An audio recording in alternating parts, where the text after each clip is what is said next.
সব ধরনের সরকারি চাকরিতে প্রতিবন্ধীদের জন্য 1% কোটা পুনর্বহালের দাবি জানিয়েছে ডিসেবিলিটি রাইটস ওয়াচ, DRW এবং টিআইবি। শনিবার টিআইবি কার্যালয়ে এক সংবাদ সম্মেলনে প্রতিবন্ধীদের অধিকার নিয়ে অন্তর্বর্তী সরকারের কাছে উপস্থাপিত দাবির বাস্তবায়ন শুরু না হওয়ায় ক্ষোভও জানিয়েছেন তারা।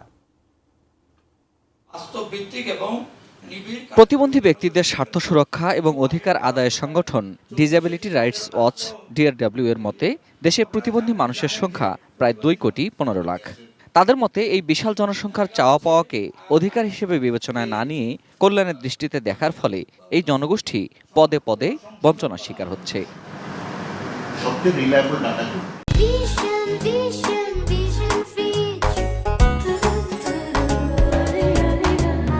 শনিবার রাজধানীর ধানমন্ডিতে এক সংবাদ সম্মেলনে 8টি ক্ষেত্রে প্রতিবন্ধীদের অধিকার আদায়ের চ্যালেঞ্জ তুলে ধরে তা উত্তরণে সুপারিশমালা পেশ করে সংগঠনটি।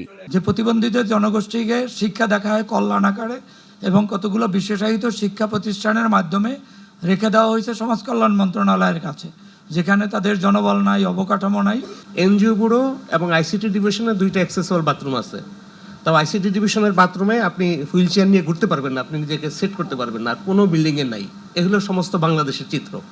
রাজনৈতিক দলগুলোকে তাদের নির্বাচনী ইশতেহারে প্রতিবন্ধীদের অধিকার সুরক্ষায় সুনির্দিষ্ট নীতিমালা ঘোষণারও দাবি জানানো হয়। তাদের ভোটের অধিকার আছে, অতএব আমাদেরকে উপেক্ষা করে, অবহেলা করে, আমাদের পাশ কাটিয়ে দেশের উন্নয়ন কখনোই হবে না। আপনাদের রাজনৈতিক অঙ্গীকার থাকা উচিত আপনাদের নির্বাচনী ইশতেহারে। সংবাদ সম্মেলনে টিআইবির নির্বাহী পরিচালক ডক্টর ইফতেখারুজ্জামান প্রতিবন্ধী মানুষের অধিকারকে দেশের সকল মানুষের অধিকারের মতো বিবেচনা করার দাবি জানান। অন্তর্বর্তী সরকারের কাছে প্রতিবন্ধীদের অধিকার সুরক্ষায় উপস্থাপিত দাবি দেওয়ার বাস্তবায়ন শুরু না হওয়ায় ক্ষোভ প্রকাশ করেন তিনি।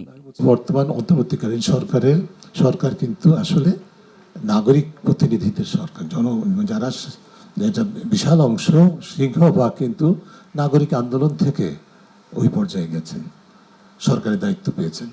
কাজেই তাদের কাছ থেকে তো আজকে আমরা একটু অন্যরকম পরিবর্তন আশা করতেই পারি।